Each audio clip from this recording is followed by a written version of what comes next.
अंधी माँ और उसका बेटा। एक कस्बे में एक विधवा अंधी औरत रहती थी।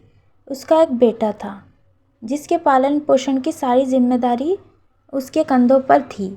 वह अपने बेटे को पढ़ा लिखा कर एक बहुत बड़ा आदमी बनाना चाहती थी, इसलिए उसने उसका दाखिला कस्बे के सबसे अच्छे स्कूल में किया।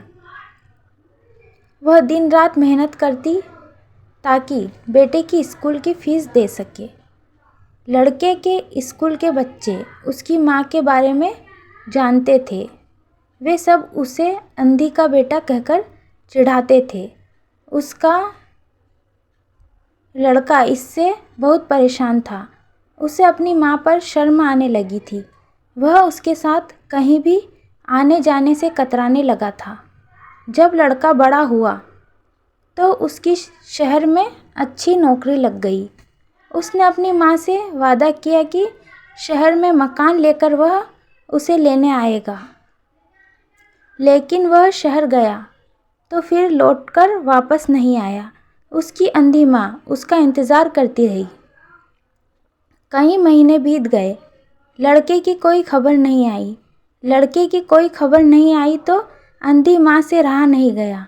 एक दिन उसने अपने बेटे से मिलने का सोचा और वह बेटे से मिलने शहर पहुंच गई। पूछते पूछते वह बेटे के ऑफिस पहुंची। वहां सिक्योरिटी गार्ड ने उसे रोक दिया। अंधी औरत ने गार्ड को अपने बेटे का नाम बताया और बोली कि उससे जाकर कह दो कि गांव से कोई मिलने आया है। गार्ड ने जाकर उसके बेटे को बताया। बेटे ने ऑफिस की खिड़की से देखा तो उसे अपनी माँ गेट के बाहर खड़ी नज़र आई। वह ऑफिस में सबके सामने अपनी माँ की वजह से शर्मिंदा नहीं होना चाहता था। उसने कहला दिया कि वह ऑफिस में नहीं है। अंधी औरत वहाँ से चली गई। शाम को वह लड़का ऑफिस से घर जाने के लिए निकला। रास्ते में एक जगह काफ़ी भीड़ जमा थी। वह अपनी गाड़ी रोककर भीड़ के पास पहुंचा और तो बीच सड़क में अपनी माँ को मरा पाया। उसके हाथ में एक चिट्ठी थी जिसमें लिखा था, बेटा, बड़े दिन हो गए थे, तेरी कोई खबर नहीं मिली। चिंता हो रही थी, इसलिए तुझसे मिलने चली आई। तू तो अब बड़ा आदमी बन गया है।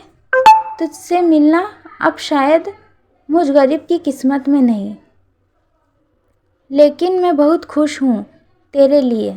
तूने अपना ही नहीं मेरा सपना भी पूरा किया। मलाल है कि तेरी तरक्की देख नहीं सकती। काश बचपन में तेरी आँखों में सरिया न घुसा होता और मुझे तुम्हें अपनी आँखें न देनी पड़ती, तो तेरी तरक्की अपनी आँखों से देखकर सुकून से मरती। तेरी अंधी माँ। ये पढ़कर लड़का फूट फूट कर रोने लगा।